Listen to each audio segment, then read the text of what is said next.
I heard it then. Welcome back, everybody. Hey guys, it's colleague conversation with me, Rick, and him, Naeem. The right way to say it. The right way to say Right.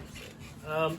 You know, in the past couple of sessions that we've had with you folks, we started talking about what it is the Bladed Mind does, and you know, a lot of people kind of like the videos we're doing. So here we are again, talking more in depth about what it is we do or how we see things, and we enjoy sharing this with you guys. That's been fun. What are your thoughts on getting to an actual fight? Ah, how much of what you train can actually be used in a real fight? Okay, let's elaborate on that, because a lot of times, you know, you train all these things, Right. and you especially at a tournament. You ever gone to a tournament, you know, for years or whatever months or however long you train for, you do all these things, you do all these techniques, you do all this stuff, right, and have all that fun. But when you get to the tournament, you're doing maybe one or two of those things. You're just swinging for the fences half the time. Yeah, and you know, somebody once told me that you're only going to remember the thing that you're really good at, because that becomes muscle memory. Right. And that's what always comes out. Right. So we see a problem in that. Yes, you train something a specific way to respond to a specific feed. Because Right. unfortunately, we forget that while we're training, we are fed things. We're given those things so we can practice a certain. For us, it's an idea. For some people, it's a technique, and the difference being that a technique is a specific sequence of events. Right. I give you a right hand, you do X, Y, Z to it. And then you get a variation later on, and so on and so forth. That's techniques. An idea would be, well, get rid of that hand that's coming at you, or the threat, and put yourself in a better position so you can attack. All right. So That's an idea. that being the case, then aren't you then susceptible to having to try to figure out what is or what isn't coming? Yeah. I mean, how does that work out when somebody throws something? If you're not prepared, you know, the way everybody else does it, where they say, when this right hand comes across, you're doing boom, boom, boom, or whatever the case may be. I don't see, you know, the value in that, where if you don't know what's coming, then what do? Well, that's Or just you just the hoping thing. that the right things come along. And, Well, at the end of the day, you don't know what's happening. It's a fight. If I met you in the street, I wouldn't know what you know, Right. how well you know it. And if we were to get into a fight, then at what point am I going to figure out, oh, he's this kind of fighter?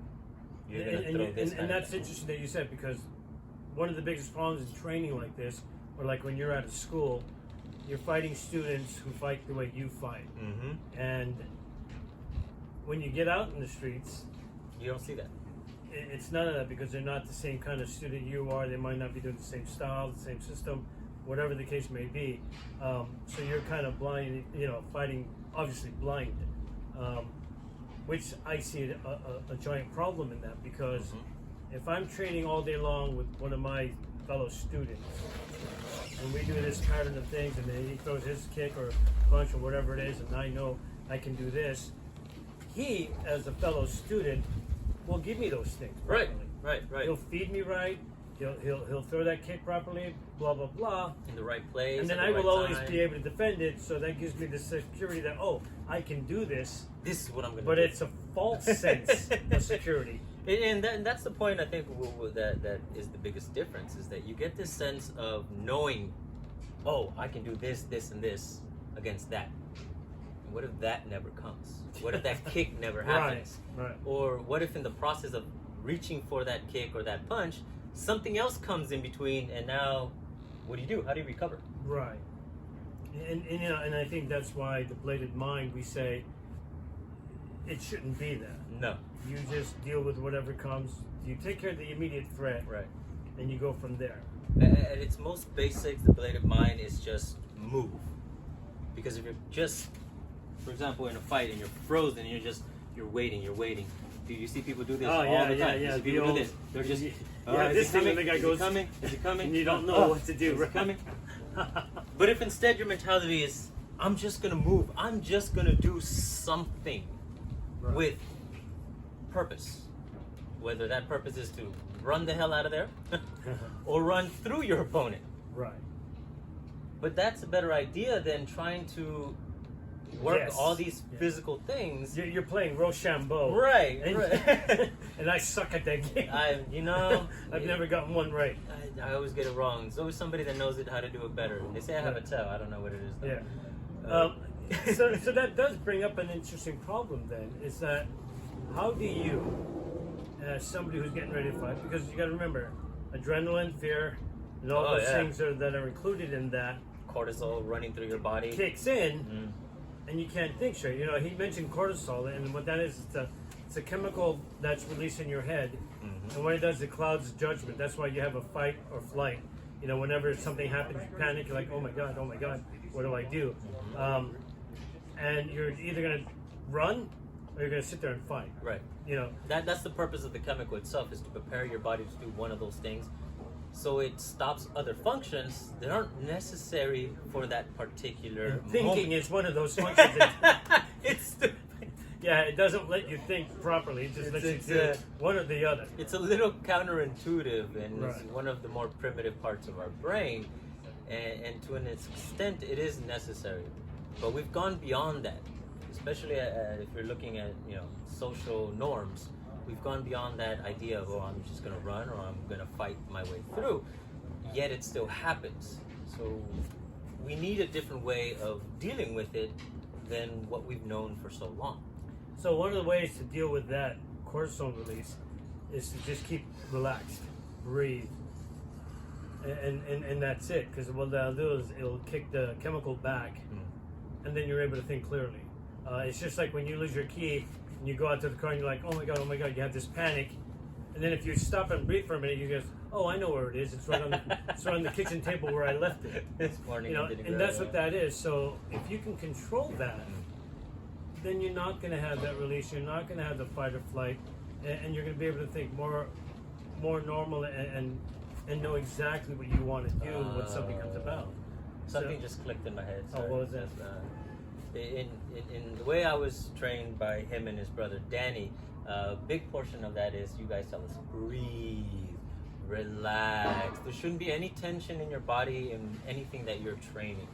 One, because it suppresses the cortisol reaction. Right. It maintains your adrenaline at a certain level, so you're not freaking out. You're not rushing through things. You're not missing a lot of the key points that are going to help you later on. While the physical stuff, like we just said, you train it over and over again and it becomes repetitive, it may not happen. But if the ideas become repetitive, well, then those are the only things that are really going to come out in that stressful situation. Yeah, and one of the things that we have our students do just to make sure they're doing that and that they're breathing and relaxing, whenever they're doing any kind of drills or techniques or anything, we have them yell out the ABCs while they're doing it. And it sounds funny. It really does. But if you think about it, when you're talking, it forces you to breathe. So that means you got already part of that, the breathing and relaxing. So you're doing a drill, Sinawali maybe one, A, B, C, D, E, F, G. So you're constantly breathing. So you're learning how to relax in that moment so that you're not freaking out. So when I come at you with a stick full of board, you're still nice and comfortable. And the other benefit from breathing and relaxing is that you learn to go slow, and slow is fast, fast is smooth. You actually pick up a lot of things in that process. So that's one of the reasons we always say, you guys, do the ABCs. And it's funny when you first see a student doing their exercise, and because I used to do it too, and you see it in a lot of students, they get so focused, I gotta get it right, I gotta get it and exactly, they breathe. And they hold their breath. Yeah, it's pretty funny. And you see it too, and that's even, and I believe that's even in boxing. There's a certain technique where you do hold your breath, you do a bombardment, and then you try to pull out so you can breathe again. But again, is that going to be beneficial when there isn't a referee around to stop a fight? Is that helpful when it's multiple opponents attacking you, where they just bomb rush you or even blindside you? Right. Like at what point will that help you in an actual fight? Yeah, and I've always, back in the younger days when I wasn't doing what we're doing now, it was always that, a lot of things that would come out when I fought were the very basic stuff. Punching, blocking was this, all the generic things that I knew how to do from, I used to take Kempo karate. And those are the things that would come out. But I would always get beat up a lot of times because those things were never enough in a street fight. Right. And that's the difference between a lot of Filipino martial arts versus karate or the other ones. Filipino martial arts is generally a combative system. Right. It's not roots. Even the tournaments we have, it's based on hitting with real sticks and whatever else, even though you're padded. But no, you still bruise. you still bruise. So it's mainly for that idea that, no, when we get into a fight, it's because it's a real fight. Right. And it's not a tournament where they have the referees and whatever else, allowing certain hits and not allowing other hits, depending on how crazy you go. Yeah. But in There's a Filipino lot of martial art, restrictions. everything is acceptable. Right. If you got hurt, it's okay. Shake it off. Yeah. Walk it off. Yeah, walk it off. So that's the thing, and again, how do you then train yourself to be, always relaxed when you're fighting? That's always been an interesting thing, and it's hard to do. It really is. Don't let us fool you. No. One of the hardest things to do is to relax in a fight. Yeah. I remember back when I was younger, when I would get in a fight, I would start stuttering. Yep. My heart's going crazy, and I really didn't want to fight at that point, even though no. I'm already in the fight. It's like, too late. How do I get out of this? Yeah, and you're like all freaked out. And then what comes out is what comes out. And then that's it. Then that was it. And I think that's a very, very important distinction to make, is that what comes out is what comes out. Right. There is no second chance. There's no do-over. There's no starting again. Right. You get clocked, you get clocked. If you get lucky and you knock out the guy, well, then you have to deal with the legal ramifications afterwards. But yeah, but it's what happens. It is what happens. And again, how do you then control what will happen? Because that becomes the central part of your fight. Is me just doing this, saying, okay, look, I don't want to fight you, and that's controlling it because I'm relaxed, you're far, I'm not getting hurt, we're not fighting. I'm not. If I can just talk my way out of this, best way to I'm doing 100% better than I did. Oh yeah. Had I gone into the damn thing, right? Right. Aggressively, just. So, part of that then is how you then carry yourself and how you react to the verbal, whatever they're saying. Do you just turn the other cheek, as they say in the Bible, or you just, say, no, I'm good. I'm just going to walk away now. And I think that goes back to what we were just talking about, the way that you train things. And the way that we train things in the Bladed Mind is to be more thoughtful about the things that we do. Right. Not just the physical things, but everything leading up to it. Because you really don't want to get into a fight. You don't want to be the aggressor. You don't want to... I don't like getting hurt. It sucks. And I haven't gotten hurt in a long time thanks to, other things that have happened. But a lot of it is up here. Right.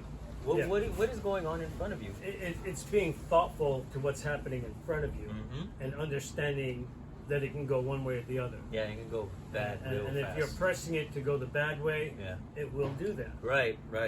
Where if you're pressing it to go, hey, I'd rather not fight, you're right, I'm sorry, whatever it takes, even if you're going to swallow your pride. Yeah, it's not a, you might be able to live longer. Right. And in the Bladed Mind, and something that I appreciate you guys for doing, is that one of the very first things that was told to me is that you're not here to learn how to win a fight. Right. You're here to learn how to survive a violent attack. Because again, we're not starting fights. Did Danny tell you that? He did. Danny. Yeah, he told me the same thing. It's never about the winning or losing. It's being able to just survive it so you can go home. And that in itself is going to give you a good starting point of where your training is going to go and how your training should go. Right. Because if you're learning how to break this and break that, and you see some videos, they're like, all right, you break the wrist, you break the elbow, then you dislocate the shoulder, then you pop the jaw, or they're doing a knife technique, it's like you cut the wrist, you cut the tendon, then you cut the shoulder, then the throat and the spine. I'm like, so already you're legally in trouble. After the first cut, you're pretty much done. Yeah. You're going to jail. So at what point and what mentality do you train those things? Is it now the historical of like, oh, this is where Kali came from, or Filipino martial arts started from, or are you really learning how to do that in the real world? Right. Where's the distinction? I think the distinction then comes in at the point of that particular altercation, whether it's just verbal at first, where you've done everything you can to keep away from being physical. Right. Now you're backed up.